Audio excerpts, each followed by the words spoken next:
Now we're going to talk about this particular match जो कि 10वां game था ICC champions trophy का और बड़ा अहम गेम था दोनों टीमों के लिए। जो जीतता वो सीधा जाता सेमीफाइनल में। रिजल्ट नहीं आया लेकिन क्योंकि ज़्यादा स्ट्रॉन्ग पोजीशन टेबल पर ऑस्ट्रेलिया की है तो वो क्वालिफाई कर गए। हमारे साथ मौजूद हैं हमारा गेस्ट, हमारे पैनल, हमारे ज़बरदस्त दोस्त तीनों, शुएब मलिक, मोहम्मद हफीज़ और सना मीर, जिस इस गेम पे भी बात करेंगे जैसे पिछले गेम्स पे भी बात की है। स्टार्ट करते हैं आज की इस मैच के बारे में कुछ बात कर। थोड़ा सा अनफॉर्चुनेट हो गया, कहते हैं ना, मैं अभी थोड़ी देर पहले सना से कह रहा था कि एक कहावत है इंग्लिश की कि जी you win by an inch or by a mile, winning is winning. But cricket में just winning is not winning, because ये नेट रन रेट आपको एंड में खा जाता है। अफगानिस्तान के सेम पॉइंट है साउथ अफ्रीका, लेकिन पलड़ा थोड़ा साउथ अफ्रीका का भारी है। बिल्कुल, एलिमेंट्स बहुत हैं इस गेम में और आपके सारे जो चीज़ें हैं वो टिक होनी चाहिए। और जिस तरह आपने एक्सप्लेन किया कि अफगानिस्तान के जो है 3 पॉइंट्स हैं, साउथ अफ्रीका के 3 पॉइंट्स हैं। अगर साउथ अफ्रीका हारता है अगेंस्ट इंग्लैंड तो फिर नेट रन रेट पे आ जाएगा और वो नेट रन रेट का इतना मार्जिन है, अराउंड 200 रन्स के मेरा ख्याल है कुछ ऐसा बनेगा उसके आसपास के। साउथ अफ्रीका अगर 200 रन्स के आसपास हारता है तो देन अफगानिस्तान के जो है वो चांसेस बन जाएंगे। देखें, आप बैट कंट्रोल कर सकते हैं और बॉल से कंट्रोल कर सकते हैं, फील्डिंग से कंट्रोल कर सकते हैं, लेकिन बारिश से नहीं कंट्रोल कर सकते। तो जो चीज़ें आपके हाथ में उन्हीं पे आपका कंट्रोल है। एंड आई गेस ऑस्ट्रेलिया को ज़रूर क्रेडिट देना चाहिए, बल्कि स्मार्ट कैप्टनसी स्मिथ की जो है उसको ज़रूर क्रेडिट देना चाहिए। The way he used his 5th and 6th bowler, specially Matthew Short से उन्होंने जो है 7 ओवर्स करवा दिए। He is given 21 runs. तो ये स्मार्टनेस जो है ये बड़ी इंपॉर्टेंट, बिल्कुल इंपॉर्टेंट है। और अगर याद हो आपको, टॉस जब हो रहा था तो स्मिथ ने कहा था कि मैं चेज ही करना चाहूँगा क्योंकि बारिश का इम्कान है और हमें एक क्लियर आइडिया हो जाएगा। और हफीज़, जिस तरह से उन्होंने स्टार्ट किया, गेम अवेयरनेस की आप लोग बात करते हैं, 109 रन एक खिलाड़ी आउट जल्दी उन्होंने बनाया कि अगर बारिश आती है और डकवर्थ लुईस आता है तो हम अहेड रहें। नहीं, you need to be very proactive in these tournaments, क्योंकि हम सबको पता है कि nature of the tournament is really tough, क्योंकि कट थ्रॉट किस्म का ये एक ऐसा सिचुएशन है जिसमें आपको गलती अगर करते हैं तो आपको हाउंड करती है। क्योंकि मामला ये है कि ये जो कुछ भी हुआ ये एक प्रॉपर प्लानिंग है और ऑस्ट्रेलिया इसीलिए अहेड ऑफ द गेम रह के क्रिकेट खेलता है। इसीलिए इनकी आईसीसी इवेंट्स जीतने की ज़्यादा रेशो इसलिए है कि ये अपने आप को बिहाइंड द गेम रख के नहीं क्रिकेट खेलते हैं, as a batsman, as a bowler, as a captain, as a planner है, क्योंकि उनकी प्लानिंग बहुत शानदार होती है। जी बिल्कुल, शुरू में हमने बात की थी sir, no Cummins, no Starc, no Mitch Marsh, no Stoinis, लेकिन उन्होंने जो पहला मैच जीता इंग्लैंड के अगेंस्ट 350 चेस कर लिया। आई थिंक ये एक आ गए रिदम में। हाँ, इनकी बॉलिंग शायद किसी स्ट्रॉन्गर बैटिंग अगेंस्ट अभी टेस्ट ना हुई हो। एक बार इंग्लैंड ने इनको 350 कर दिए थे, लेकिन they look to be on track और ये सेमीफाइनल की जगह तो अपनी पक्की रखते ही हैं हर टूर्नामेंट में। एब्सोल्युटली। और वही जैसे हफीज़ भाई ने भी बात की कि ओवरऑल प्रोएक्टिव थिंकिंग है, रिएक्टिव थिंकिंग नहीं है। कुछ हो जाता है उसके बाद ये प्लानिंग नहीं शुरू करते। इनके पहले से plan A, plan B, plan C in place होते हैं और बहुत क्लैरिटी ऑफ थॉट होता है। बैक करते हैं, अगर किसी प्लेयर को बैक करते हैं किसी वजह से करते हैं, पहले तो इनके सिस्टम में, इनकी टीम में आना मुश्किल है और फिर निकलना भी मुश्किल है। अनफॉर्चुनेटली हमारे सिस्टम में आना भी आसान है और निकलना भी आसान है। तो आपको अपनी नेशनल लेवल की टीम को ऐसे बनाना है कि उसमें ब्रेक इन करना मुश्किल हो और फिर आपको मौका भी ऐसे मिले कि अच्छी तरह मौका मिलके फिर आप सिस्टम से बाहर हों। तो ओवरऑल उस लिहाज से अगर देखा जाए तो ये एक बहुत ही स्ट्रॉन्ग सिस्टम नज़र आता है ऑस्ट्रेलिया का। और जिस तरह आज भी खेले हैं, ट्रेविस हेड की हम बात कर रहे थे कि ऊपर से अटैक ले लेते हैं दूसरी टीम के ऊपर। बॉलिंग की जैसे शोएब भाई ने बात की कि कप्तानी बहुत अच्छी थी, बहुत समझदारी से उन्होंने अपने बॉलर्स को इस्तेमाल किया, एंड तक उनके पास ऑलमोस्ट सारे ऑप्शंस अवेलेबल थे। और यही कप्तानी का सबसे इम्पॉर्टेंट एस्पेक्ट होता है कि आखिरी 10 ओवर्स में आपके पास हर तरह के बॉलर का ओवर अवेलेबल हो, ताकि जिस तरह का मैचअप ज़रूरत हो आप वो अपनी टीम के लिए यूज़ कर सकें। आपने बात की कि इनकी टीम में आना भी मुश्किल और निकलना भी मुश्किल है। ये बेन डॉर्सेस जो हैं, जिन्होंने अच्छी बॉलिंग की और इनके जो भी बॉलिंग अटैक है उनको शायद कहीं ना कहीं बैक ऑफ द माइंड पता होगा कि जब बड़े लड़के वापस आ जाएंगे तो शायद हमें अपनी जगह वापस उनको देनी होगी। बट जो परफॉर्मेंसेस दे रहे हैं अपनी लिमिटेड रिसोर्सेज में, ये bowling unit definitely eye catching है। बेन डॉर्सेस ने आज 3 विकेट लिए 47 देके ऑन बैटिंग ट्रैक्स। लेकिन लास्ट मैच में भी उन्होंने 3 विकेट्स ली थी, तो जब आपने कहा बड़े लड़के आ जाएंगे तो छोटे चले जाएंगे। तो नो डाउट ऐसी एडिशन, स्पेशली जब आपके मेन वो लोग जो है ना खेलें और इतने बड़े इवेंट से पहले जो है इंजरी आ जाए और एक जो है पर्सनल रीज़न की वजह से ना हो टीम में, और एकदम आप जो है 3 जो है नए लोग आ जाएं, तो उसमें मेरे ख्याल में क्रेडिट ज़रूर देना चाहिए। ठीक है, थिंक टैंक को देना चाहिए, लेकिन उसके साथ साथ इन प्लेयर्स को देना चाहिए, जिसमें स्पेंसर जॉनसन जो है वो भी बहुत अच्छे वो भी बहुत बड़ी और बहुत अच्छी एडिशन है। फिर नेथन एलिस, ये तीनों जो हैं ऐसे लगता नहीं है कि इतने बड़े इवेंट में आके जो है वो इतने आराम से जो है एटलीस्ट प्रोसेस उनको पता है कि यहाँ पे कैसे compete करना है, कैसे अच्छा परफॉर्म करना है। तो आई गेस सारे लोग यही बात कर रहे हैं कि उनका सिस्टम बहुत स्ट्रांग है। तो इट शोज़ कि वो हमारे सामने एग्जांपल्स हैं कि जैसे वो आके उनके नए जो हैं न्यू कमर्स भी वो ऐसे बॉलिंग कर रहे हैं जैसे 2-2 साल से खेल रहे हैं, 3-3 साल से इंटरनेशनल क्रिकेट खेल रहे हैं। अच्छा, सिस्टम के साथ साथ एक क्विक लर्नर भी नजर आते हैं, क्योंकि इन कंडीशंस में शायद एलियन और स्पेंसर जॉनसन बड़ी अच्छी बॉलिंग कर रहे हैं। उन्होंने आई थिंक ऐसा फील होता है कि उन्होंने बेसिक्स को पकड़ा हुआ है, ज़्यादा एक्स्ट्रा ऑर्डिनरी ट्राई नहीं कर रहे हैं कि मैं कुछ दिखाऊं करके अपने कप्तान को। And the results are coming 2 for 49 उनके आज 10 ओवर में। Is got pace by the way compare to बाकी जो बॉलर्स हैं ऑस्ट्रेलिया के। देखिए, अगर आप खेल की बात करें तो किसी भी मुल्क की रिप्रेजेंटेशन में उस मुल्क के नाम के बाद सबसे बड़ा स्टेक होल्डर वो प्लेयर है। तो प्लेयर रिस्पॉन्सिबल होता है अच्छी और बुरी परफॉर्मेंस का, इवॉल्व होने का। ये जो अपनी जिम्मेदारी ना लेना और दूसरों को ब्लेम करना ना, ये वो लोग होते हैं जो कामयाबी हासिल नहीं करना चाहते। क्योंकि जो इस सिस्टम की अगर हम बात करें तो इनके सिस्टम में लोग रिस्पॉन्सिबल बनते हैं और अपना हाथ खड़ा करते हैं अगर कुछ गलत हो जाए। और अगर किसी भी आप कहीं पे भी ऑस्ट्रेलिया के सिस्टम में देख लें, कोई किसी दूसरे को ब्लेम नहीं करेगा, वो अपनी गलती ढूंढ रहा है कि यार कैसे मैं बेहतर हो सकता हूँ।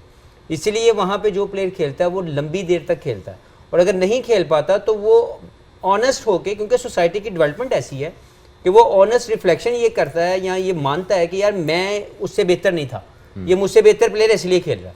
हमारे यहाँ पे अनफॉर्चुनेट ये सिनेरियो अभी तक डेवलप नहीं हो सका, क्योंकि सोसाइटी ऐसे डेवलप हो चुकी है। अगर आप इनकी ओवरऑल अगर आप बात करेंगे इनके तमाम प्लेयर्स की, जैसे स्पेंसर की बात की, रॉशेस की बात की, नेथन एलिस की बात की, ये वो लोग हैं जो लाए गए, ये पहला इनका फर्स्ट चॉइस नहीं थी। बिल्कुल। तो जब वो आए तो उनको पता है कि यार इस सिस्टम में बाय स्टैंडर्ड हमने अपनी परफॉर्मेंस देनी है, और वो स्टैंडर्ड सेट है। अगर हम वो स्टैंडर्ड सेट के ऊपर अपनी परफॉर्मेंस नहीं लेके आएंगे, कोई और आ जाएगा। तो बड़ा सिंपल सा वहाँ पे एक फार्मूला है कि एक स्टैंडर्ड सेट है। मोहम्मद हफीज़ खेले, शुएब मलिक खेले, सना मीर खेले, कोई भी खेले, उस स्टैंडर्ड को अगर हम हिट नहीं करें तो हम बाहर हो जाएंगे, उसकी जगह को दूसरा प्लेयर आ जाएगा। और इनको ये मैं जो कहना चाह रहा था इन सिंपल वर्ड्स में भी कि स्पेंसर जॉनसन मिचेल स्टार्क बनने की कोशिश नहीं कर रहे, या कोई और बॉलर कमिंस बनने की कोशिश नहीं कर रहे, वो अपनी अपनी लिमिटेशंस में परफॉर्मेंस दे रहे हैं। आपने वर्ड अनफॉर्चुनेट यूज़ किया, मेरे माइंड में आया अफगानिस्तान का नाम। कह सकते हैं 109 पे एक आउट था ऑस्ट्रेलिया का, लेकिन राशिद हैं, नूर हैं, उन्हें जान लड़ा देनी थी, कुछ भी करना था कि इस मैच को किसी तरह से बचाते, लेकिन सेम पॉइंट्स के साथ अभी टेबल पे हैं। Chances coming because of net run rate. बिल्कुल, आई थिंक अभी तक राशिद ने कोई ओवर नहीं कराया था, तो अभी हमें पता नहीं है कि वो किस तरीके से इम्पैक्ट करते हैं ऑस्ट्रेलिया की बैटिंग को। बट वही हम प्रोएक्टिव होने की बात करते कि डकवर्थ लुइस में 20 ओवर होने लाजमी थे इस मैच की कंक्लूजन के लिए कि पॉइंट किस तरफ ज़्यादा। तो उन्होंने पहले ही 10-12 ओवर्स में इतना टारगेट से आगे रहे कि अगर 1-2 विकेट्स यहाँ पे गिर भी जाती फिर भी मेरे ख्याल से ऑस्ट्रेलिया आगे ही रहता। तो आई थिंक ये बस उनकी प्रोएक्टिव अप्रोच है। अफगानिस्तान का अगर आप देखें तो आउटस्टैंडिंग पिछला मैच खेलें, ऑब्वियसली अभी तक स्टिल रेस में हैं, बट साउथ अफ्रीका ने क्योंकि अपना मैच जीता है, एक मैच उनका भी बारिश से गया, अब दूसरे मैच के ऊपर उनकी भी डिपेंड करेगा कि अगर वो बहुत बड़े मार्जिन से आते हैं तो अफगानिस्तान का चांस रहेगा।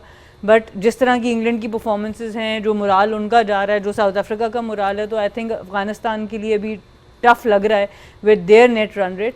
But overall I think they should be very very proud of themselves. जिस तरह की फ़ाइट उन्होंने की है, ख़ास तौर पे बैटिंग में, हमने हमेशा अफगानिस्तान से एसोसिएट किया है उनकी बॉलिंग, उनकी स्पिन बॉलिंग, पर उनके फास्ट बॉलर्स इस दफ़ा अगर अज़मतुल्लाह की बात करें आप, फजल हक ने पहले भी अच्छी परफॉर्मेंसेस दी हैं, और उसके बाद उनकी बैटिंग जो पॉजिटिव उन्होंने अपनी बैटिंग में दिखाया, I think this will go a long long way for them to become a team जिसकी हफीज़ भाई ने पहले भी बात की है कि एशिया की सेकेंड बेस्ट टीम का अपने ऊपर टाइटल लेने की कोशिश में है वो पूरी। नहीं, वो हैं मतलब ऑब्वियसली अभी और हम रियलिस्टिक हों तो वो हैं। तो सही बात है, वो बहुत क्लोज। पानी नहीं निकला बाहर गद्दाफी स्टेडियम से, उनकी सारी उम्मीदों में पानी फिर गया। बट इतनी बारिश होती है इस टाइम ऑफ द ईयर में, एकदम से कहीं से बारिश आई देखिए है जब इतनी बारिश होती है तो पानी तो आता है, वो ज्यादा ही आ गया, ज्यादा ही नहीं, लेकिन ये एक और ज़्यादा आता है। ज्यादा आज को थोड़ा ज्यादा ज्यादा ही आ गया और मुझे ठहर ज्यादा गया। तौर पर लगता है थोड़ी सी तकलीफ हुई, हाँ जी, क्योंकि जब इतनी ज़्यादा चीज़ों को हम लोगों ने रीवैम्प किया, इतनी ज़्यादा चीज़ों को हमने न्यू कंस्ट्रक्शन की तरफ ले गए, तो जो ग्राउंड है उसकी फैसिलिटी में ये एडिशन होनी चाहिए थी कि ये जो बारिश है जितनी मर्जी हो जाए, अगर बारिश हो रही है मैच नहीं हो रहा, अंडरस्टैंडेबल।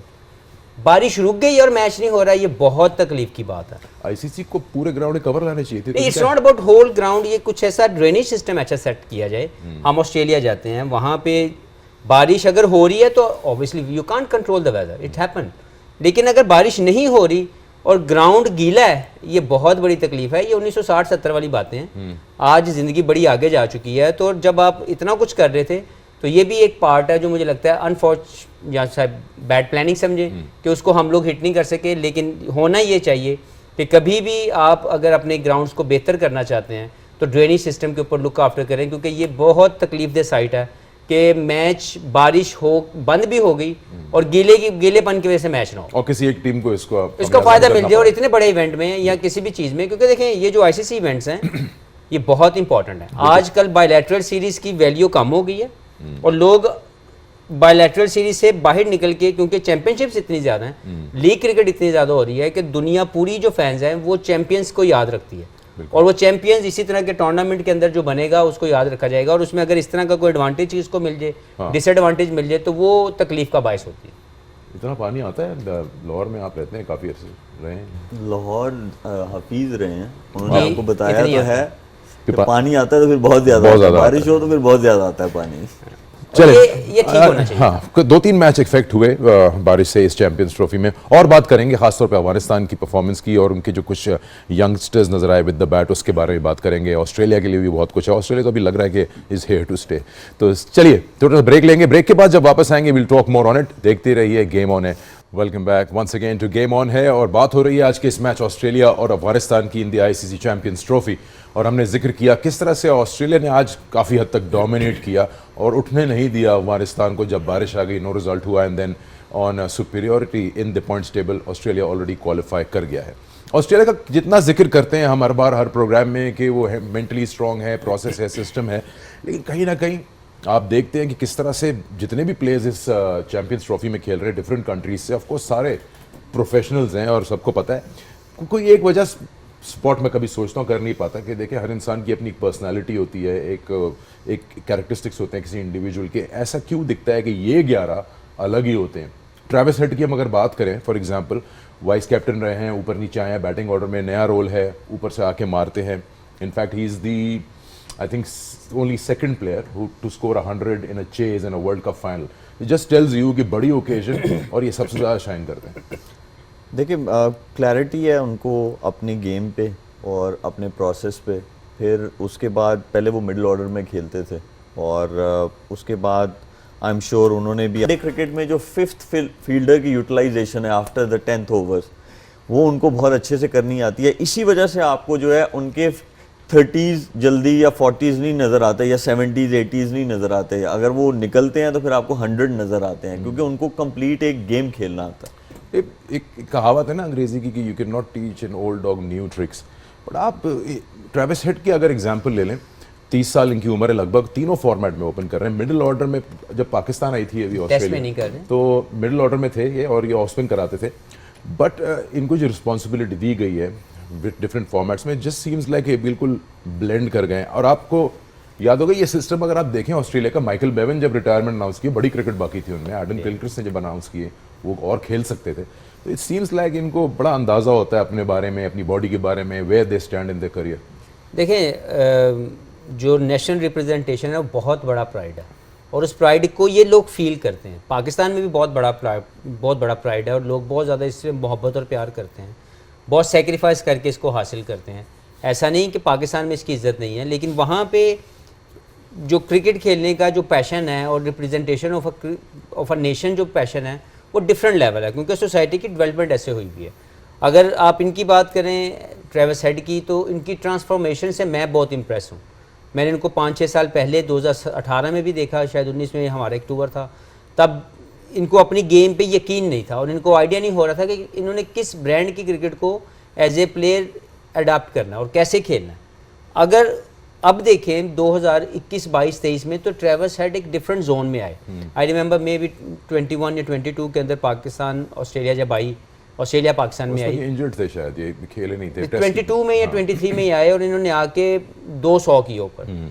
और वहाँ से इनका एक नया रूप हमने देखा कि यार ये जा रहे हैं वाइट बॉल क्रिकेट में और अटैकिंग क्रिकेट खेल रहे हैं, क्योंकि शायद इन्होंने सोच लिया कि यही इनकी कामयाबी का सबसे बेहतर राज है या बेहतर तरीका होगा कामयाब होने का। तो जो मलिक ने बात की कि जब ये आउट हो जाते हैं तो पहले 10 बॉल पे आउट हो जाते हैं, लेकिन जब ये सरवाइव कर जाते हैं तो फिर दूसरी टीम को बिल्कुल गिरा देते हैं। तो इनके जो 30 बॉल हैं वो दूसरी टीम को बिल्कुल कॉर्नर पे लगा देती है। सही। तो अभी भी आज भी देखें कि इस मैच के अंदर जो इनके 30 बॉल्स हैं वहाँ पे ये अपना 50 करके 33 बॉल्स पे शायद इन्होंने अपना 50 करके बिल्कुल मैच को साइड पे लगा दिया। Yes, he was bit lucky, Rashid Khan जैसे बंदे ने इनका कैच छोड़ दिया, it happens in the game of cricket. लेकिन ओवरऑल अगर देखें तो इनकी जो कामयाबी है वो इनका अटैकिंग जोन है। ये ओडीआई क्रिकेट में इनकी ट्रांसफॉर्मेशन देखें किस तरह से इन्होंने अपने जो इनके over a period of from innings, जो इनकी पहली 10 इनिंग्स थी, क्या इनके रन्स थे और एवरेज थी, और अब आके इनको आखिर में देखें कि कहाँ ये पहुंच गए। इनकी एवरेज 59 पे आ गई है। इन्होंने श्रीलंका के अगेंस्ट टेस्ट मैच में भी ओपन किया था, तो अक्रॉस फॉर्मेट्स इनको पूरा मौका दिया गया। लेकिन अगर आप टेस्ट क्रिकेट में देखें तो इनको बिल्कुल सूटेबल रोल दिया गया है, क्योंकि एज एन ओपनर हो सकता है ये वनरेबल होता है क्योंकि red ball does a little bit more. इनको वहाँ पे 5 पे या 6 पे 5 पे खेलते हैं ये, तो 5 पे आके ये अटैकिंग क्रिकेट खेलते हैं। और जिस दिन ये टेस्ट का 100 करते हैं ऑस्ट्रेलिया का हारना नामुमकिन हो जाता है, क्योंकि वो above head of the game रह के क्रिकेट खेलते हैं। इतना डेंट डाल देते हैं दूसरी टीम की बॉलिंग के ऊपर कि वो रिकवर नहीं कर पाते, और इनका 100 जब भी होगा वो इम्पैक्टफुल होगा। और उन्होंने एक और कंसेक्यूटिव चीज़ 100 बड़ी किए होती हैं 2 वर्ल्ड कप फाइनल्स में। और बड़ी चीज़ है, जब ऐसा बैटर आप मिडिल में खेल रहा होता है तो ड्रेसिंग रूम में तो एक कॉन्फिडेंस वाली चीज़ जा रही होती है कि वो जो है अच्छे बॉल्स को भी रन्स बना रहे हैं। जो उनके साथ खेल रहा होता है उसको बहुत ज़्यादा एडवांटेज होता है, जो उनके साथ बैटिंग कर रहा होता है, क्योंकि ये नॉर्मली जिनकी टेक्निक साउंड है वो उन बॉलों को रोकते हैं या उन बॉलों को चौका मारते हैं या उन बॉल्स पे रन्स बनाते हैं। तो उससे क्या होता है कि बॉलर जो है वो ऑफलाइन बॉलिंग जो नॉन स्ट्राइकर एंड पे है उसको भी करनी शुरू कर देता है। तो ऐसा बैटर अगर आपकी साइड में हो तो आपने थोड़ी देर पहले कहा कि पहले 10 बॉल में या तो आउट हो जाएंगे या फिर पूरा गेम खींच लेंगे। पाकिस्तान की बात करें, फ़खर जमान एक स्टाइल से खेलते हैं, कहते हैं ना कि हाई रिस्क क्रिकेट खेलते हैं कि लगा तो ठीक है वरना I can afford to lose my wicket. यही रोड पीछे चले जाए बैक, लोग कहते थे शायद अफरीदी खेल रहे हैं, आ रहे हैं, छक्का मार रहे हैं, जा रहे हैं, आउट हो गए यार, have some game awareness. But role definition अगर प्लेयर को दी हुई है तो फिर इसमें कोई दिक्कत, कोई प्रॉब्लम नहीं होनी चाहिए कि this is my role, this is I am going to do it. देखिए फ़र्क थोड़ा सा ऑब्वियसली इनका जो नज़र आता है वो ये है कि बहुत 360 प्लेयर हैं और थोड़ा सा कमांड इनका ज़्यादा है। बट डेफिनेटली जब आपने किसी को भी रोल दिया है किसी जगह पर तो आप फिर एवरेजेस के ऊपर नहीं जा सकते। यहाँ पे हम कंफ्यूज कर देते हैं। अगर आपने एक प्लेयर को स्ट्राइक रेट हाई रखने का, दूसरी टीम पे डोमिनेंट होने का रोल दिया है, तो आप ज़्यादा फोकस उसके ऊपर करें। उसमें कभी कभी उनका फेलियर भी होगा, कभी कभी वो हाई रिस्क बात होगी, बट मेन फोकस आपका एवरेजेस पे होगा। और डेंट जो हफीज़ भाई ने लफ्ज़ इस्तेमाल किया वो बिल्कुल ठीक लफ्ज़ है कि अगली टीम के कॉन्फिडेंस को, उसके प्लान को कितना डेंट आप कर सकते हैं आपकी परफॉर्मेंस से। तो अगर आपका न्यू बॉल का बॉलर दूसरे ओवर में चेंज हो जाता है या तीसरे ओवर में चेंज हो जाता है, उसका इम्पैक्ट बाकी बॉलिंग प्लान्स के ऊपर बहुत पड़ता है। आपका 6-7वें बैटर को वो बॉलर मिल जाता है जो उसके लिए बेहतरीन होता है। तो आप शुरू में जब आप इस तरह का डेंट डाल देते हैं, आप फ्रंट फुट पे स्टार्ट कर देते हैं गेम, तो उसका बहुत ज़्यादा फ़ायदा होता है। तो आई थिंक उसको आपने ये देखना है, गेज करना है कि रिस्क और रिवॉर्ड का फैक्टर क्या है और आपने कितने लोगों को वो रोल दे सकते हैं। आप पूरी टीम को ये रोल दे भी नहीं सकते। आपको अपनी टीम कॉम्पोजिशन के हिसाब से प्लेयर्स डालने पड़ेंगे कि किसको ये रोल देंगे और किसी दूसरे को आप दूसरा रोल देंगे। अगर हम बात करें इनकी ऑपोजिशन की जो आज खेली इनके अगेंस्ट अफगानिस्तान, तो पिछले मैच में तो उन्होंने कमाल ही कर दिया, 177 बनाए इब्राहिम ने। कहीं ऐसा फील हुआ कि इब्राहिम की विकेट जब जल्दी गिरी तो थोड़ा सा शेल में चले गए, बहुत ज़्यादा स्लो हो गए। इनके डिवीजन में देख रहा था स्कोरिंग के पहले 10 ओवर में, फिर 11 से 20, फिर उसके बाद 21 से 30। सबसे ज़्यादा जो स्ट्रगल उन्होंने किया ओवर नंबर 31 से 40 में, जिन्होंने 43 रन बनाया, 4 विकेटें उन्होंने वहाँ खोई। But they did well in the end. Omarzai की शानदार परफॉर्मेंस। हम स्टार्ट पे चलते हैं इनकी इनिंग्स की। जिक्र किया था कि इमर्जिंग टीम्स एशिया कप में सिद्दीकुल्लाह अतल ओपनर नजर आए थे। अभी वो जगह बनाने की कोशिश कर रहे हैं क्योंकि गुरबाज उनको वो ओपनिंग स्लॉट अभी देंगे नहीं, वो पक्के हैं वहाँ पर, लेकिन he is someone to look out for Shoaib. इनकी बैटिंग जब आपने देखी हो, इससे पहले भी शायद देखी हो, एक कंप्लीट बैटर है और ये थोड़ा सा रिफ्लेक्ट करते हैं इब्राहिम की बैटिंग को भी, है तो लेफ्ट हैंडर, लेकिन he is one who likes to take his time and play a long innings. बिल्कुल, और दूसरा शॉट्स खेलते हैं, उनकी अच्छी चीज़ ये है कि वो शॉट्स खेलते हैं, यंगस्टर हैं, और इसी अप्रोच के साथ जो है ये जो प्लेयर्स हैं ये इम्प्रूवमेंट इनमें नहीं आएगी, स्पेशली इस फॉर्मेट में जहाँ पे गेम के फेजेस काफ़ी सारे चेंज होते हैं, even to some extent T20 cricket and test cricket. और जब आपका इंफ्रास्ट्रक्चर इन प्लेस आएगा, टैलेंट इनके पास है, बट आप टैलेंट पे आप सर्वाइव नहीं कर सकते, आपको इम्प्रूव करना है, आपको इवॉल्व करना है गेम के साथ, तो infrastructure is going to be very important for them. वो कहते हैं ना कि अगर आपने बेहतर खिलाड़ी बनना है या बेहतर टीम बनना है तो अपने से ज़्यादा तगड़ी टीमों से खेलें, तो आपका गेम इन्हांस भी होगा और आप सीखेंगे भी अपनी हार से भी। प्रॉब्लम ये आती है कि अफगानिस्तान जैसी टीम जो कि इतनी fast growing nation, cricketing nation है, ये खेलते ज़्यादातर आयरलैंड से हैं, जिम्बाब्वे से हैं, इंटरनेशनल इवेंट्स में इनको मिलता है ऑस्ट्रेलिया से खेलना या किसी और से खेलना। That is something that also is a bit of a drawback for them, कि ये देखना चाहिए गवर्निंग बॉडी को कि ऐसी, ये फुल मेंबर हैं, इनको पूरे ऐसे प्रॉपर टूर्स मिले। मुझे लगता है कि बहुत देर तक ये रुकेगा नहीं, क्योंकि लोग अब इनकी डिमांड कर रहे हैं, फैंस इनको देखना चाह रहे हैं, ये बड़ी एक्साइटेड किस्म की जो है ना एक्साइटमेंट के साथ क्रिकेट खेल रहे हैं, और जो फैंस हैं उनको तो एक्साइटमेंट चाहिए, उनको तो एक एंटरटेनमेंट चाहिए, और ये टीम एंटरटेनमेंट दे रही है, एक्साइटमेंट दे रही है। इसको आप किसी भी तरीके से आप बी ग्रेड टीम नहीं कह सकते, ये प्रॉपर ए ग्रेड टीम है, और मुझे लगता है कि वो दिन दूर नहीं जब ये बिल्कुल जैसे बाकी टीम जो 8 टीम ऑलरेडी हमारे पास मौजूद है, जिनको हम जानते हैं, ये एक ऐसी टीम होगी बहुत जल्द जो हर जगह के ऊपर इनको बुलाया जाएगा, इनके साथ होम सीरीज़ खेली जाएगी, क्योंकि समटाइम जो बड़े नाम वाले बोर्ड हैं वो ये सोचते हैं कि यार शायद हमें हमारा रेवेन्यू जो है वो रिकवरी नहीं होगी, लेकिन ये एक ऐसी टीम है जो ब्रॉडकास्टर की रिक्वायरमेंट होगी, फैंस की रिक्वायरमेंट होगी। आई एम श्योर वो जो आपका वाला एक छोटी सी सोच है, हमारी भी यही सोच है कि इनको इक्वल अपॉर्चुनिटी मिलनी चाहिए। मलिक की जो बात है इंफ्रास्ट्रक्चर जो डेवलपमेंट है वो हो जाए, थिंग्स विल गेट बेटर। लेकिन मैं ज़ाती तौर पर so happy to see them, और मैं ज़ाती तौर पर मैं समझता हूँ मेरा एक सवाल है सिर्फ मलिक से, because he is involve with the system at the moment. मैं एक ब्रेक ले लेता हूँ, फिर इनसे करते बात। ठीक है। बट सबसे बड़ी जो एग्जांपल वो ये है कि इमर्जिंग टीम्स एशिया कप के चैंपियन हैं, इन्होंने एशिया कप जीता, इंडिया को हराया, उससे नज़र आता है कि पीछे जो लॉट है वो बड़ा स्ट्रॉन्ग है। सिद्दीक अल अतल उसी के हिस्सा थे, और अंडर 19 भी काफ़ी स्ट्रॉन्ग है, तो जो बेंच स्ट्रेंथ है वो काफ़ी स्ट्रॉन्ग नज़र आ रही है। ब्रेक लेंगे, ब्रेक के बाद जब वापस आएंगे तो आईसीसी के ऑलराउंडर ऑफ द ईयर है उनके बारे में बात करेंगे, जिन्होंने आज बड़ी शानदार परफॉर्मेंस दी। देखते रहिए, गेम ऑन है। Welcome back to game on है। बात हो रही है मैच 10 अफगानिस्तान और ऑस्ट्रेलिया की गेम की, और हमने डाइसेक्ट किया कितना स्ट्रॉन्ग रहा, हावी रहा आज ऑस्ट्रेलिया। अफगानिस्तान कहाँ कहाँ गलतियाँ कर गया और कौन कौन सी इंडिविजुअल परफॉर्मेंसेज उनकी आज नजर आई जो कि शाइन कर रही हैं, और आहिस्ता आहिस्ता ऐसी स्टार्स दिख रहे हैं उनकी टीम में। एक और नाम है जो कि आईसीसी के ODI player of the year का अवार्ड हासिल कर चुके हैं, ये हैं उमर ज़ई, जिनका पूरा नाम अजमतुल्लाह उमर ज़ई है। बड़ा शानदार इनकी परफॉर्मेंस रही है, इन्होंने करीम जन्नत की जगह ली है टीम में, और इनका रोल ऑफ कोर्स दोनों बैट और बॉल के साथ है। काफ़ी इम्प्रेस किया है सना मीर को over a period of time, जो इनकी परफॉर्मेंसेस बड़ी कंसिस्टेंट रही हैं जिस नंबर पे वो बैटिंग करते हैं, और आज भी उन्होंने वही किया।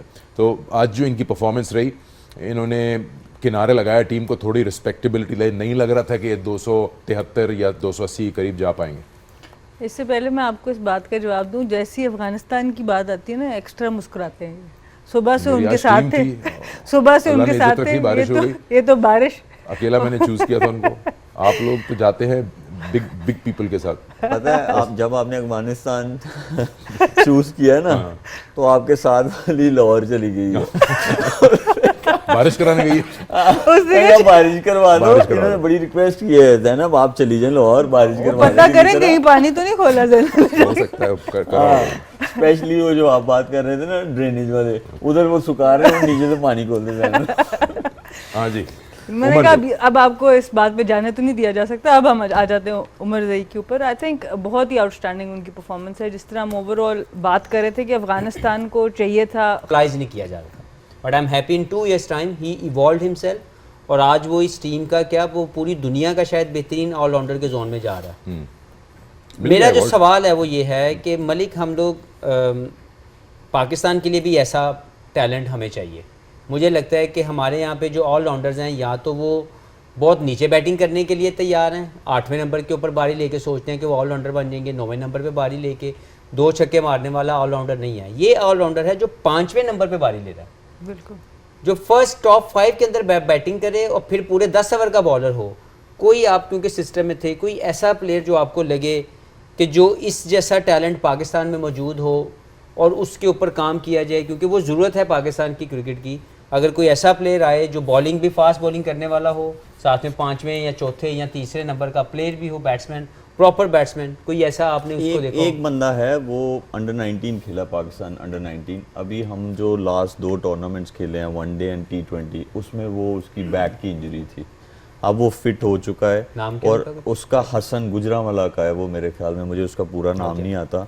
मंसूर अमजद जो हमारे हेड कोच हैं, उन्होंने मुझे उसकी बड़ी तारीफ़ की, बल्कि he was the one who pushed him, जो हाजी शाहिद अनवर हैं, उनको बोल के जब अंडर 19 की टीम गई है वर्ल्ड कप खेलने, तो उसमें मेरा ख्याल है जो कमेंटेटर्स थे, इयन बिशप, उन्होंने भी उसकी बहुत तारीफ़ की कि ये बहुत एक ऐसा प्रॉस्पेक्ट है कि जो पाकिस्तान को जो है लंबा खेल सकता है। इसी तरह मिसबा भाई की टीम में भी मेरा ख्याल है वो भी 1-2 लोगों की तारीफ़ कर रहे थे, स्पेशली उनमें साद एक जो लेग स्पिनर था और फील्डर बहुत अच्छा है, उसमें ऐसी क्वालिटी है।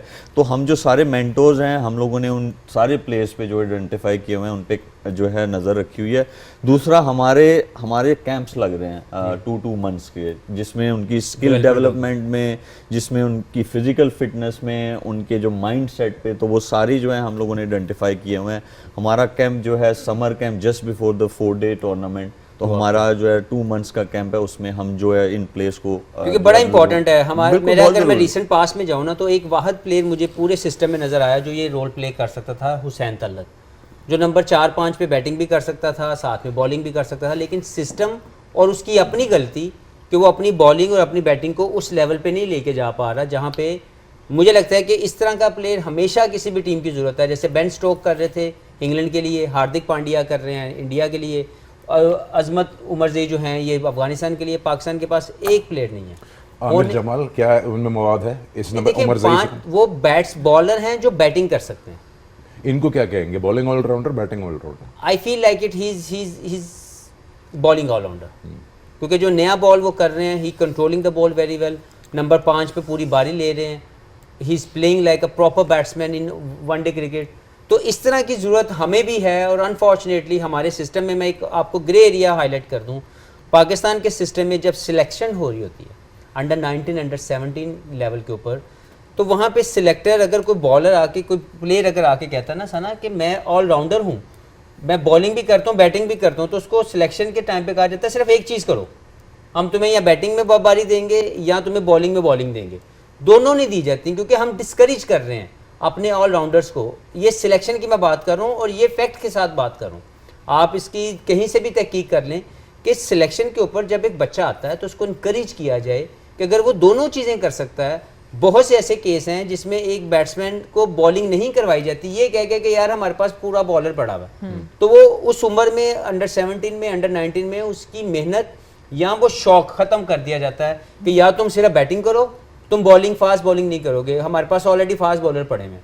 तो हमें हमारे सिस्टम को समझने की ज़रूरत है कि इस तरह का प्लेयर अगर हमें मिले तो वो पाकिस्तान के लिए बहुत मुफीद साबित हो। इसमें ना मैं एक चीज़ ऐड करता चलूँ कि जैसे मेंटोर्स की रिस्पॉन्सिबिलिटी ना, चैम्पियंस टूर्नामेंट्स हुए, ठीक है, वो तो एक टीम है, फिर एक विमेन की टीम है, फिर एक अंडर 19 की भी टीम है।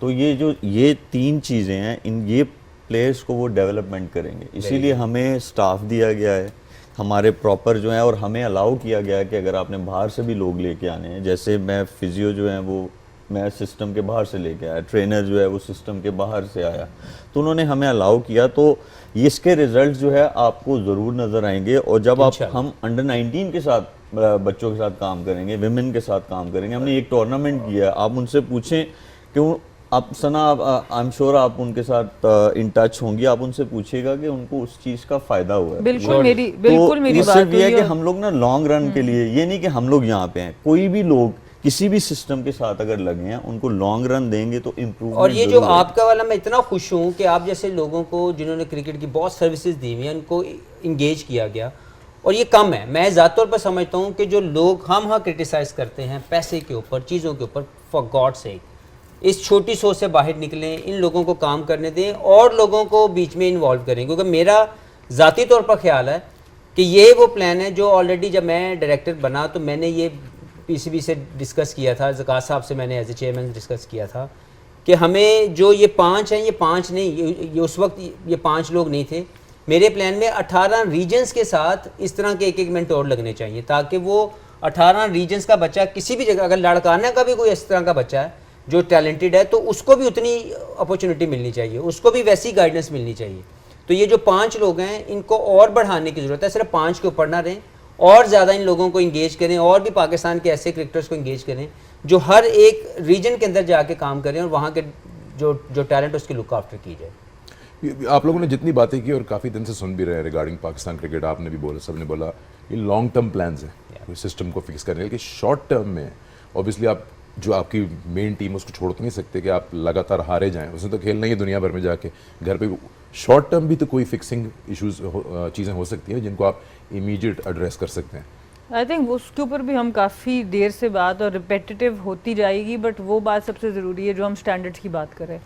आपके ये प्लेयर्स ऐसे हैं जो हर तरह का स्टैंडर्ड हासिल कर सकते हैं, उसको अचीव कर सकते हैं। जब तक आपका स्टैंडर्ड नहीं होगा, बैटिंग में स्ट्राइक रेट, बॉलिंग में इकोनॉमी, जो भी आप अपना स्टैंडर्ड लगाते हैं, फिटनेस का आपका जो भी क्राइटेरिया होगा, इस लेवल पर आपको उसको पूरा करना ही करना होगा। और आपको ये देखना होगा कि जिस वक्त चॉइस आती है पर्सनल अपनी किसी चीज़ की कुर्बानी देने की फॉर द टीम, कौन से वो लोग हैं जो वो देने को तैयार हैं, अपना हाथ खड़ा करते हैं, और वो आपके लिए आई थिंक रियल जेम्स होते हैं। ये एक टीम स्पोर्ट है। मुझे दुख हो रहा है इस बात का कि कितने प्रोग्राम्स हो चुके हैं, हम अभी तक यही कन्विंस कर रहे हैं कि ये हमें टीम के लिए खेलना है। अगर इंडिविजुअल स्पोर्ट है, आपके पास टेनिस है, आपके पास बैडमिंटन है, आपके पास ढेर स्पोर्ट्स हैं आप जो खेल सकते हैं।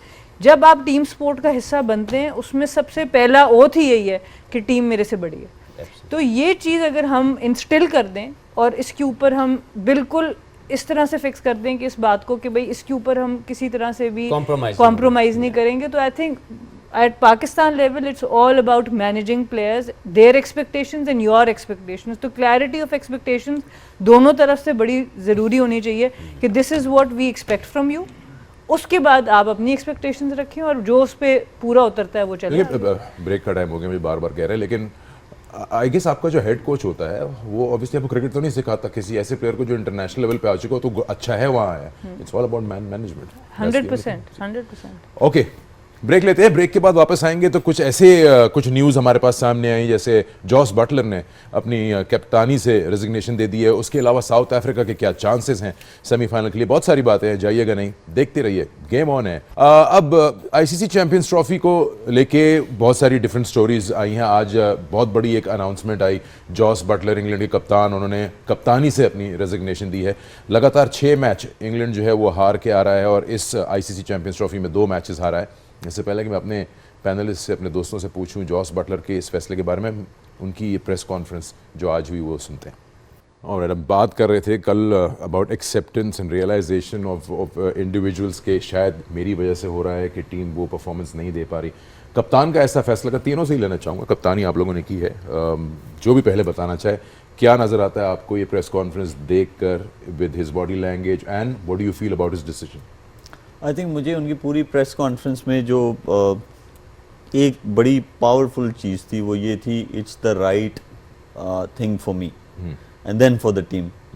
सो उनके लिए जो था वो उन्होंने कहा कि ज़ाहिर बात है उन्होंने अपने साथ बात की होगी और उसके बाद वो ये भी असेस करना चाहते होंगे कि मैं इस कैप्टनसी के अलावा खेल के भी देखता हूँ। वो ठीक है, सिलेक्टर्स का काम है या थिंक टैंक जो भी वो सोचेंगे, लेकिन मुझे ये लगता है कि उनकी टीम में जगह वाइट बॉल क्रिकेट में ज़रूर बनती है और जो थिंक टैंक है उनको ये भी असेस करना चाहिए कि जब वो कैप्टनसी छोड़ के 1-2 सीरीज़ उनको दें और देखें कि उनकी परफॉर्मेंस में भी मुझे लगता है कि फ़र्क आएगा। बट ऑनेस्ट ऑनेस्ट होना चाहिए सबसे पहले अपने आप से, और वो मुझे उनकी प्रेस कॉन्फ्रेंस में जो है वो दिखा। ये इन्होंने इयन स्मिथ ने मैच के बीच में कहा था, उनसे सवाल किया गया था कि अगर थोड़े से पुराने जॉस बटलर और आज के जॉस बटलर में क्या फ़र्क है।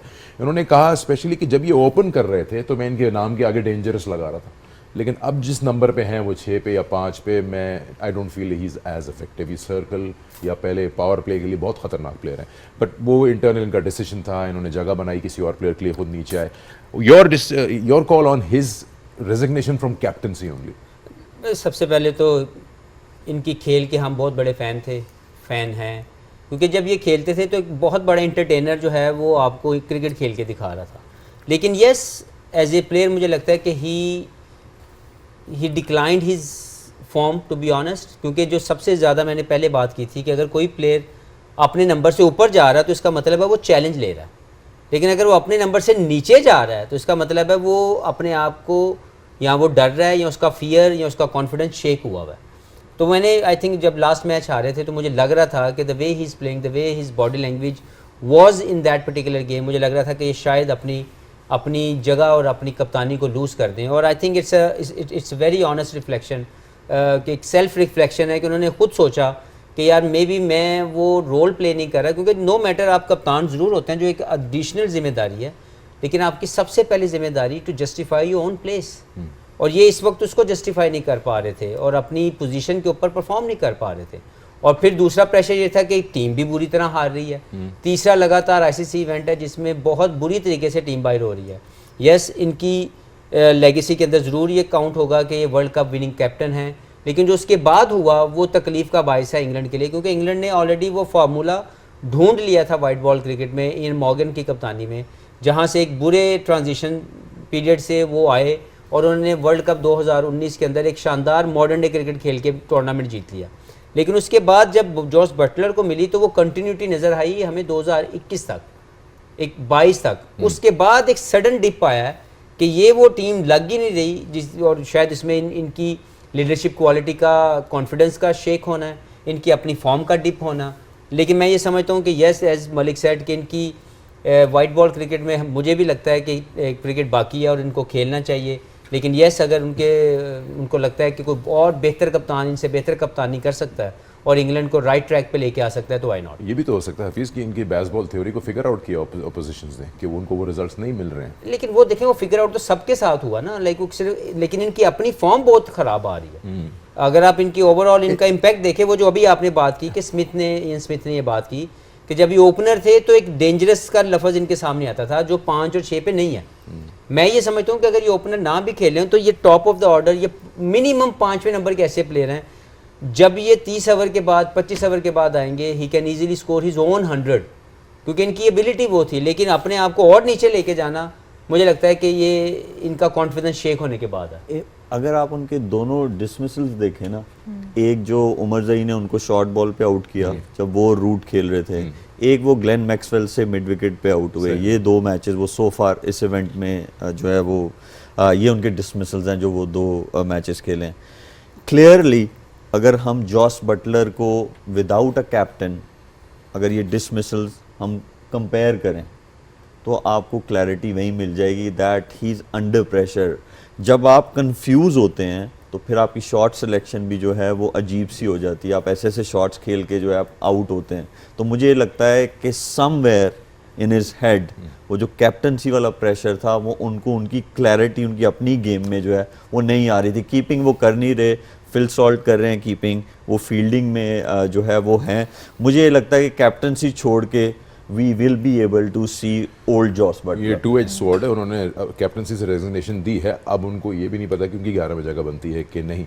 ऑन पेपर देखें तो इंग्लैंड की टीम बड़ी स्ट्रॉन्ग नज़र आती है और आई थिंक मलिक ने और उन्होंने भी पॉइंट आउट किया था कि शायद ये एक हिस्सा है इस टूर्नामेंट में, जॉस बटलर शायद इस नंबर पे अच्छे नहीं दिख रहे या कहीं ना कहीं कोई गलती। आपने वादा किया था छोटा जवाब देंगे, तो आप मुझे बताइए कि इनकी एज कप्तान अगर आप सोचती है it must be a very big decision for him, because आप अपने साथ कोई टैग नहीं लगाना चाहते कि I wasn't able to do it. देखिए, टीम से बड़ी तो कोई चीज़ नहीं है। उनसे सबसे अगर आपकी कप्तानी आपकी पर्सनल फॉर्म को अफेक्ट कर रही है तो वो टीम को 2 तरह से हर्ट करती है, क्योंकि अगर कप्तान खुद परफॉर्म नहीं कर रहा होता, जिन दोनों में अगर मैं मुझसे परफॉर्म नहीं होता था तो आपके decision making as a captain भी बहुत सफ़र कर रही होती है, तो वो दोनों तरह से आपको हर्ट करती है। आई थिंक फैसला बिल्कुल ठीक है। और अब आई डोंट नो कि वो सिर्फ प्रेशर की वजह से अपना नंबर नीचे कर रहे थे या टीम के लिए भी एक स्ट्रैटेजी थी, क्योंकि देखें एक ऐसे नंबर पे खेलना जहाँ सिर्फ 2 फील्डर बाहर हों और एक ऐसे नंबर पे आकर खेलना जहाँ 5 फील्डर बाहर हों, वो गेम बहुत डिफरेंट हो जाती है। अब ये जब आते हैं तो आखिरी के 10 ओवर में भी आउट हो रहे हैं जिसमें 5 फील्डर्स बाहर हैं, और उसमें जब आप अटैक करने जाते हैं it's a very different kind of attack जो आपको शुरू में मिल रहा होता है। तो I think overall I hope कि हम वापस इनको एज ए बैटर ज़रूर देखें, क्योंकि जिस तरह के एंटरटेनर हैं I think cricket will miss him अगर एकदम से इनको साइडलाइन कर दिया। कल इनका मैच है साउथ अफ्रीका से, और साउथ अफ्रीका आहिस्ता आहिस्ता उस मरहले के करीब आ रहा है जिसके बारे में कहते हैं कि साउथ अफ्रीका बस अपनी वो इंटेंसिटी बरकरार रखे। वैसे तो बड़ी मुस्तहकम पोजीशन है इनकी, क्योंकि बहुत ही हेल्दी नेट रन रेट है इनका। अगर ये बहुत ही कोई बड़े मार्जिन से हार जाएं कल इंग्लैंड से तो फिर शायद मुश्किल में आए और अफगानिस्तान का चांस बने। बट कैसा देख रहे हैं इस मैच को हफीज़? इन दोनों टीमों में आई थिंक सारे इंग्रेडिएंट्स हैं। जी हैं, लेकिन मुझे लगता है टोटली कॉन्फिडेंस जो है वो शेक होगा इंग्लैंड की टीम का, क्योंकि एक तो वो बुरी तरह इस टूर्नामेंट में हार गए, जो सब प्लेयरों को तोड़ा होगा, मेंटली बहुत ज़्यादा वीक हुए होंगे। ऊपर से मुझे लगता है कि आज कल के मैच से पहले जोस बटलर का इस तरह अनाउंस करना, मुझे लगता है कि एक दिन मज़ीद रुक जाते, कल के मैच को एक इम्पैक्टफुल जोन में रह के खेलते, वो जीतते और उसके बाद इसको छोड़ देते, और अगर हार भी जाते तो एटलीस्ट पूरी टीम इफेक्ट ना करती। इस डिसीजन के साथ मुझे लगता है कि मज़ीद डेंट पड़ा होगा कॉन्फिडेंस में किसी भी टीम के, जब उसको पता हो कि उसका लीडर उसको छोड़ के जा रहे हैं, कि इमोशनल फीलिंग होती है। हो सकता है बहुत से प्लेयर ऐसे हों जो ना चाहते हों कि ऐसा डिसीजन हो, लेकिन उन्होंने अनाउंस किया। उन्होंने आज किया क्योंकि उनकी टीम उनको सेंड ऑफ देना चाहती है। सेंड ऑफ भी देना चाहती है, वो उसको अपना भी पता चलेगा कि मेरी तरह कैप्टनसी छोड़ के मैं देखता हूँ कैसे खेला लेकिन मुझे लगता है कि दो इस तीन तरह की elements चीज़ें होंगे। बेहतर नहीं बट वो है। कल शायद कैप्टनसी करेंगे। नहीं, कल तो वो करेंगे। मैं वही कह रहा हूँ, लेकिन अगर वो वो pressure कप्तानी हट कर गया। रहे थे तो फिर उनको कल का मैच खेल लेना चाहिए था, उसके बाद ये अनाउंसमेंट करते। आज अनाउंसमेंट से ज़रूर इमोशनली डेंट पड़ता है, या आपके दिमाग में प्लेयरों की सोच आती है कि हमारा कप्तान अचानक, ठीक है बुरी परफॉर्मेंस हम सबसे हुई, लेकिन उसके ऊपर हमने बहुत ज़्यादा लोड डाल दिया। तो ये पॉजिटिव या नेगेटिव दोनों तरफ जा सकता है। मुझे लगता है ज़्यादा नेगेटिव इम्पैक्ट पड़ता है, इसलिए साउथ अफ्रीका मुझे लगता है कल के मैच के अंदर ज़्यादा थोड़ा हावी होगा। हैवी होगा। अच्छा, अगर आप देखें अफगानिस्तान से ऑफकोर्स डिफीट इनको हर्ट करेगी, लेकिन ऑस्ट्रेलिया के अगेंस्ट तो 350 की है इन्होंने, वो बड़ा तगड़ा मैच हुआ था। कैसा देख रहे हैं इस इनकाउंटर को, साउथ अफ्रीका और इंग्लैंड को? बराबरी है, टक्कर का होगा? देखिए वेन्यू जो है कराची, उसमें तो अगर जिसमें पाकिस्तान और साउथ अफ्रीका का मैच हुआ था और पाकिस्तान ने चेस किया था सलमान अली आगा और जो रिजवान की पार्टनरशिप थी, अगर तो उस टाइप का पिच हुआ तो मेरे ख्याल में ये हमें फिर से एक और अच्छा मैच देखने को जो है मिलेगा। और मेरी एक्सपेक्टेशंस भी यही हैं। दोनों जो है मॉडर्न डे क्रिकेट को बहुत ज़्यादा जो है वो उनको आता है खेलना, तो it's going to be a great battle between two good teams, and as spectators we gonna have lot of fun. या सना, कौन जीत रहेगा? South Africa. क्या साउथ सीधा अफ्रीका। स्ट्रेट? अच्छा, आज टॉस पे नहीं गई? ओहो, वो जो क्लोज normally मैच, सना ये कहती क्लोज थी, मैच कल पे दसांगी पकोड़े खा के दसांगी। क्लोज मैच अच्छा आप कह रही हैं वन साइडेड है ये? क्लोज नहीं, नहीं बस लग रहा है साउथ लग अफ्रीका। रहा है। साउथ अफ्रीका या तो बहुत नींद में हूँ, मुझे नहीं नहीं देख रहे पता। आप? ये भी हो सकता है कि बहुत नींद में हूँ, हमने बहुत बगैर छुट्टी के ट्रांसमिशंस कर लिए हैं, तो ये भी हो सकता है। कुछ सुबह लोग उठ के भी नींद बता। में जाके ज्यादा समझदार हो फौरन फैसला दे देते हैं। चले तो याद रहे मैच 11 आने वाला है, और ये मैच जो है ऑफकोर्स हमने इतनी बात की उसके बारे में, याद रहे कि आपने हमें ज्वाइन करना है। कि देखिए साउथ अफ्रीका का मुकाबला इंग्लैंड से 11वां मैच होगा ये आईसीसी चैंपियंस ट्रॉफी का, और ये होगा नेशनल स्टेडियम कराची में, कल शुरू होगा और हम आपकी खिदमत में हाजिर हो जाएंगे 12 बजे हमारी कवरेज के साथ। मैच 2 बजे है local time in Pakistan. Alright, तो एक बार फिर सबको थैंक यू कहूँगा, आप हमारे साथ रहे, आपने हमारी बातें सुनी, बल्कि मेरी कहा इन लोगों की बातें सुनी, और आई एम श्योर कि आपने बहुत सीख हासिल की होगी। बहुत बहुत शुक्रिया आप सब लोगों का। कल बड़े लड़के खेलेंगे छोटे? बड़े लड़के खेलेंगे। ठीक है जी, once again thank you very much for staying awake with us. अपना ख्याल रखिए, कल आपसे मुलाकात होगी।